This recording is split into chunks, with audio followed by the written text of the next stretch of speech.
Naquela rua estreita, onde as lâmpadas dos postes piscavam como se também estivessem cansadas, havia uma janela com pisca-pisca torto e uma mesa vazia esperando um milagre. E o mais curioso é que o milagre já tinha sido prometido, não por Deus nem por sorte, mas por um pai que dias antes, ajoelhado na altura dos olhos dos filhos, disse com uma firmeza que parecia maior do que ele: "Esse Natal vai ser diferente." Só que promessas às vezes pesam mais do que sacolas de supermercado, e naquela casa o que faltava não era amor, era o básico, era o gás, era o vai dar que a gente repete para não desmoronar. E antes de você pensar que essa é só mais uma história triste, segura comigo, porque o que aconteceu na noite do dia 24 não foi só sobre comida, foi sobre uma escolha, e o preço dessa escolha. Se você gosta de histórias humanas que parecem filme, mas cheiram a vida real, já deixa o like agora, não por mim, por você lembrar daqui a pouco que ainda existe gente que salva o Natal de alguém sem nem perceber. E se inscreve no canal, porque aqui você vai encontrar histórias que apertam o peito, mas deixam uma luz acesa no final. A casa do Rafael e da Ana era pequena, simples, com paredes que já viram alegria e preocupação na mesma semana. O sofá tinha uma manta surrada, a janela tinha fita crepe segurando uma parte do vidro e a árvore de Natal era uma árvore improvisada, feita de galhos secos e enfeites de anos anteriores, como se a esperança ali também fosse reciclada. Mesmo assim, Ana tinha um jeito de transformar o pouco em bonito. Ela passava o pano no chão com cuidado, alinhava a toalha da mesa como se estivesse preparando um palco, e guardava no alto do armário um jogo de pratos que ela só tirava no Natal. Não eram caros, não eram novos, mas brilhavam de tanto zelo, como se cada prato dissesse: "Hoje a gente tenta de novo." Lívia, a filha mais velha, tinha um tipo de ansiedade que só criança tem quando acredita de verdade. Ela acordava falando da ceia como se fosse um evento histórico.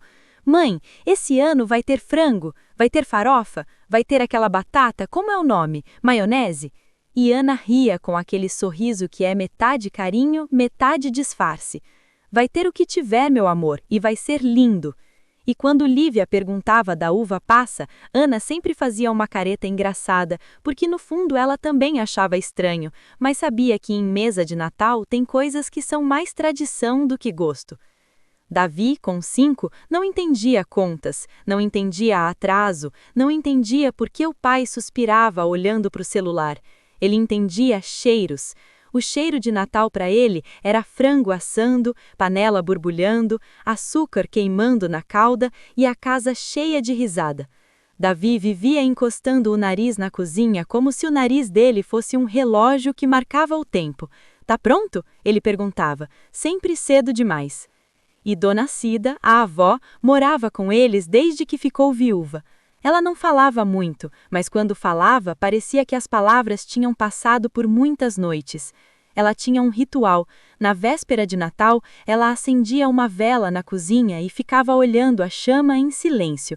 Era uma vela simples, mas o olhar dela era antigo, como se aquela chama guardasse nomes que ela não dizia. E ninguém interrompia, porque todo mundo entende quando o silêncio é uma oração. Do lado de fora morava seu Osvaldo, o vizinho ranzinza, o homem de cara fechada que reclamava do barulho das crianças, que respondia quando alguém dava bom dia, e que parecia sempre estar de mal com o mundo. As crianças tinham um medo respeitoso dele, e Rafael achava que aquele homem era feito de pedra. Só que tinha um detalhe que ninguém comentava. Às vezes, quando seu Osvaldo passava na frente da janela e via a mesa de Natal arrumada, o olhar dele demorava um segundo a mais, como se aquilo cutucasse alguma coisa guardada no fundo. Faltavam 3 dias para o Natal, quando a mensagem chegou no celular do Rafael. Ele estava do lado de fora, sentado no degrau da calçada, tentando respirar o fim de tarde. O celular vibrou, ele abriu e leu. Uma frase curta, sem espaço para argumento. "Não vai precisar mais. Cancelado." O serviço extra que ele contava para comprar a ceia sumiu, sem conversa, sem aviso, como se o Natal dele pudesse ser apagado com um enter. Rafael ficou olhando para a tela como se esperasse as palavras mudarem sozinhas. Depois guardou o celular no bolso e entrou na casa com a mesma cara de sempre, aquela cara que ele usava para proteger todo mundo. Ele beijou Ana na testa, bagunçou o cabelo do Davi, perguntou da escola da Lívia, tentou parecer normal, só que Ana percebeu na hora. Esposa percebe o silêncio antes da frase. Ela olhou para ele por cima do ombro enquanto mexia uma panela vazia só para manter a rotina viva e perguntou com os olhos. Rafael desviou com a boca. Depois eu falo. Quando as crianças dormiram, a casa ficou quieta e a verdade finalmente sentou entre os dois na beira da cama. Rafael não sabia por onde começar, então começou do fim. Cancelaram. Ana ficou imóvel, como se alguém tivesse apertado o botão de pausa. Cancelaram o quê? Perguntou, mesmo já sabendo. O extra, não vai ter. Ana não chorou na hora, ela só apertou o lençol com força, como se apertasse o tempo para ele voltar atrás. E agora? Perguntou. Rafael respirou fundo e respondeu com a frase mais comum de quem não tem saída. A gente dá um jeito. No dia seguinte, Ana levantou cedo e colocou uma música de Natal baixinha, quase um sussurro. Não porque estava feliz, mas porque precisava que a casa acreditasse em alguma coisa. Ela varreu o chão, arrumou a mesa, deixou a toalha separada. Rafael olhava aquilo com um aperto no peito, porque era como ver alguém montando um barco no meio de um deserto. Foi nessa manhã que Lívia apareceu com uma folha de papel na mão, um desenho, uma mesa cheia, uma árvore torta e 4 bonequinhos de mãos dadas. Em cima, escrito com letra infantil, torta e linda, um Feliz Natal. Ela colou na parede com fita e disse, é para lembrar que vai dar certo. Rafael sorriu e por dentro alguma coisa dele quebrou sem fazer barulho. Naquela noite, enquanto Ana lavava a louça que nem tinha sujado e Dona Cida olhava a vela ainda apagada em cima da pia, Rafael abriu uma gaveta do guarda-roupa, tirou uma caixinha pequena, daquelas que a gente guarda coisas que doem e coisas que salvam. Dentro, a aliança antiga e um anel simples, um anel que tinha visto o começo de tudo. Ana apareceu na porta do quarto e só disse, não. Não foi um não de briga, foi um não de amor.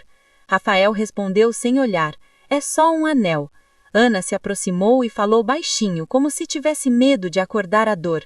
Não é só um anel, é a nossa história. Rafael ficou em pé, parado, com o anel na mão. Olhou para o quarto das crianças, onde o Davi dormia abraçado num carrinho e a Lívia dormia com o desenho no criadouro de mão. E aí ele falou a verdade sem coragem. Eu prometi para eles, e saiu.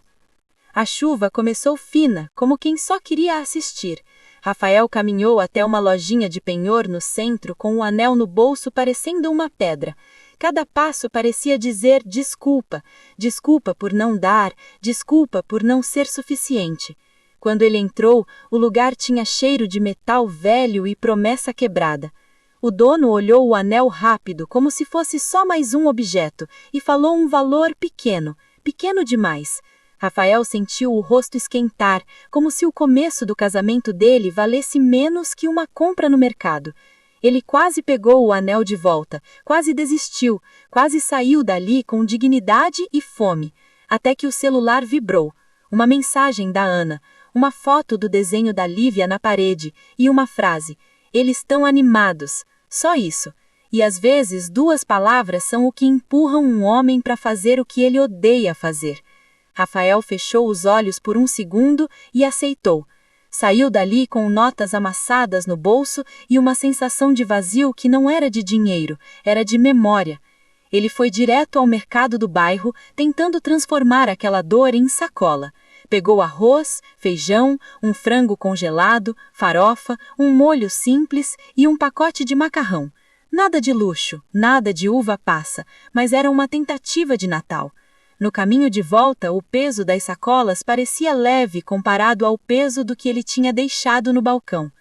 Quando chegou em casa, Davi gritou, frango, como se fosse um troféu. Lívia abriu um sorriso que fez Rafael querer chorar. Ana pegou as sacolas e ficou olhando os itens como quem olha uma vitória pequena. Ela não perguntou do anel, só encostou a testa na dele por um segundo e sussurrou, "Obrigada", e Rafael respondeu com os olhos, porque a voz não vinha. Só que o Natal ainda não tinha terminado de cobrar. Ana foi para a cozinha, pegou o isqueiro, girou o botão do fogão. A chama tossiu e apagou. Ela tentou de novo, nada. Tentou de novo, silêncio. O gás acabou. E por um momento os 4 ficaram olhando para o fogão como se olhassem para um inimigo. Dona Cida acendeu a vela, não como o ritual de Natal, mas como plano B. A chama apareceu pequenininha, mas firme, e a cozinha ganhou sombras nas paredes. Rafael saiu com a botija vazia procurando algum lugar que aceitasse fiado. Bateu em uma porta, negaram. Bateu em outra, negaram. Voltou encharcado, porque a chuva agora já parecia ter raio. No dia 24, a energia caiu no bairro. A casa ficou no escuro, só com a luz da vela e dos pisca-piscas que não piscavam mais. Ana temperou o frango congelado como quem tempera um sonho e colocou na bancada. Mas sem gás, sem energia, não havia forno, não havia fogo, não havia tempo. As crianças perguntavam de meia em meia hora, "Já tá pronto?" E Ana respondia, "Tá quase", com a mesma voz de quem segura uma parede para ela não desabar. E então, Lívia apareceu com um potinho de moedas. Moedinhas de troco, de bala, de "deixa eu juntar". Colocou na mesa e disse com uma coragem que envergonha adulto, "Dá para comprar o gás, pai, eu ajudo".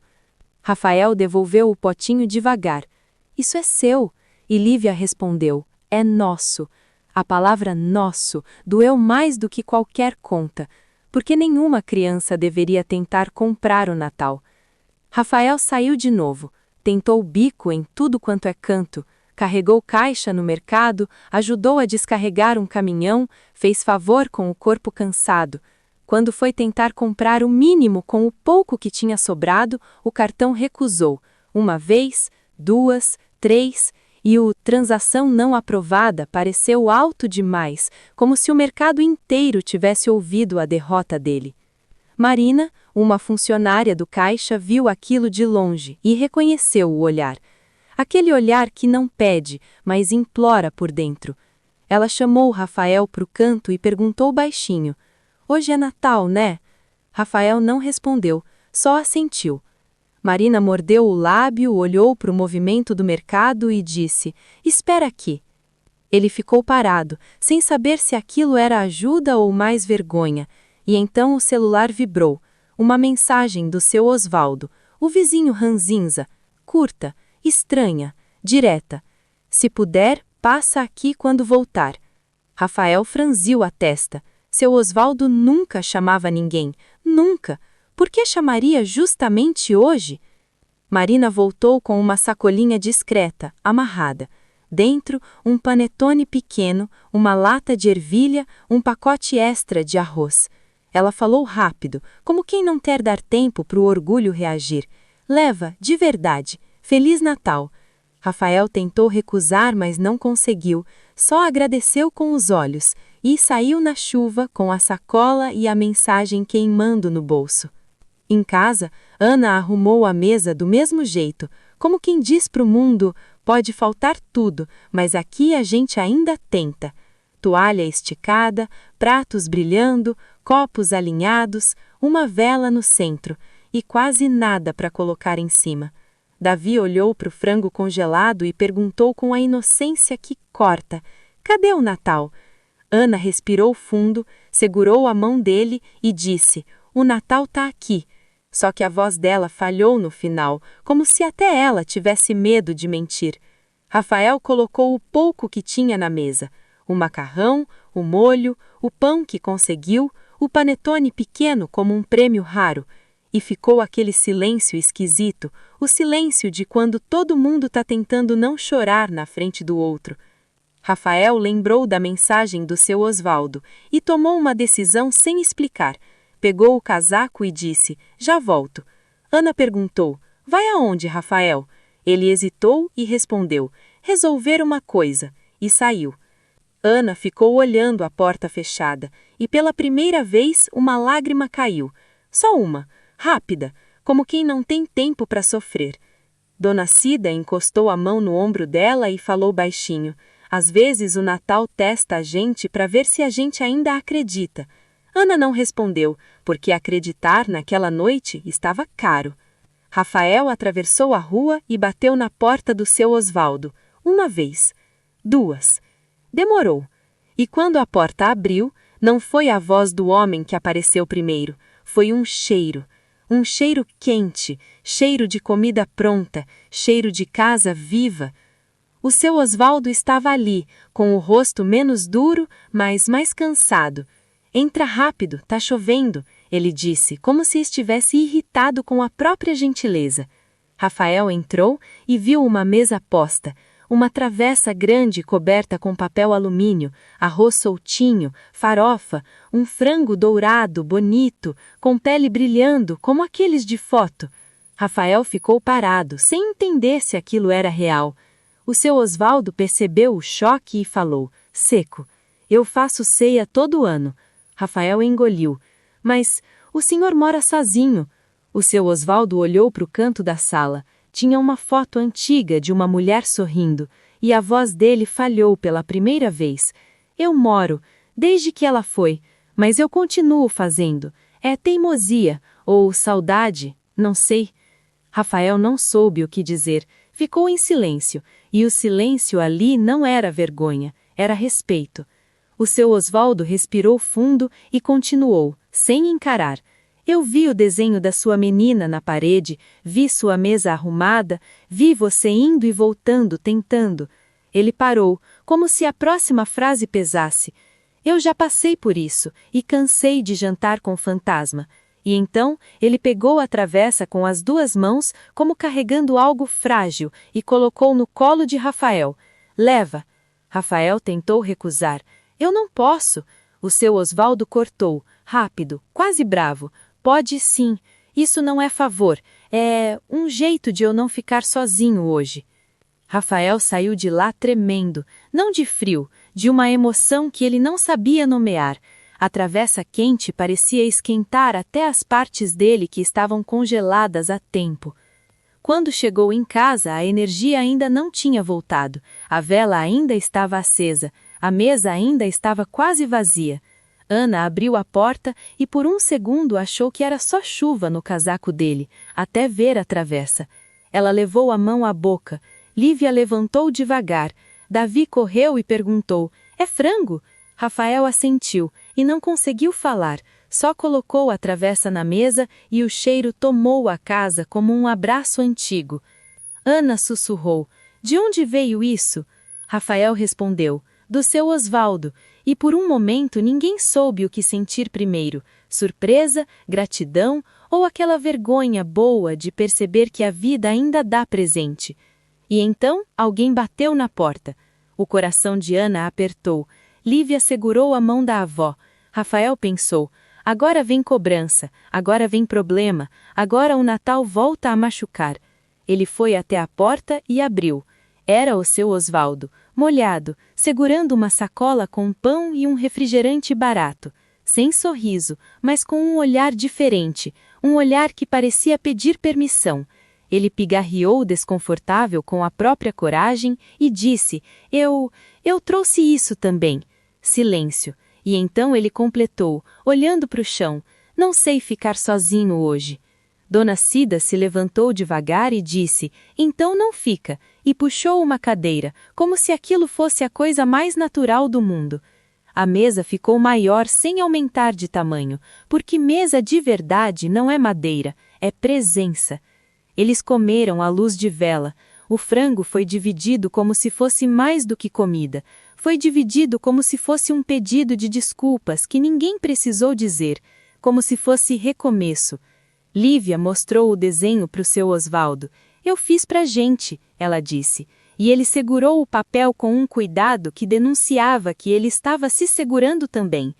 Davi, com a boca cheia, olhou para ele e perguntou do jeito mais simples: o senhor é bravo sempre? Ana arregalou os olhos, morrendo de vergonha. Rafael quase engasgou, mas o seu Osvaldo soltou um som que ninguém imaginava ouvir dele. Um riso curto, um riso pequeno. Não, eu só desaprendi a ser outra coisa, ele respondeu. E ali, entre uma garfada e outra, as coisas foram acontecendo sem discurso. Ana riu de verdade pela primeira vez em dias. Rafael respirou como se tivesse tirado um peso do peito. Dona Cida olhou a vela e pela primeira vez não parecia falar com fantasma nenhum. Parecia só estar. No final da ceia, com a vela quase acabando, Lívia olhou para o seu Osvaldo e perguntou: "O senhor tem alguém para desejar Feliz Natal?" O seu Osvaldo olhou para a foto da mulher na sala, engoliu seco e respondeu baixinho: "Hoje eu tenho." E quando a energia finalmente voltou, as luzes acenderam forte demais, quase atrapalhando, porque o que iluminava aquela casa já tinha acontecido antes da lâmpada. Se essa história te tocou, deixa seu comentário aqui embaixo. Qual foi o Natal mais difícil que você já viveu e o que te manteve de pé? Eu leio de verdade. E se inscreve no canal, porque aqui a gente não conta história para dar sermão. A gente conta para lembrar que mesmo quando falta tudo, às vezes sobra o que mais importa. E naquela noite, o Natal terminou sem fogos, sem luxo, sem promessa grandiosa. Terminou com uma mesa simples, uma vela quase no fim e uma porta que se abriu no momento exato. Porque no fim, o Natal não é a mesa cheia, é a porta que se abre quando a gente achou que ninguém mais ia bater.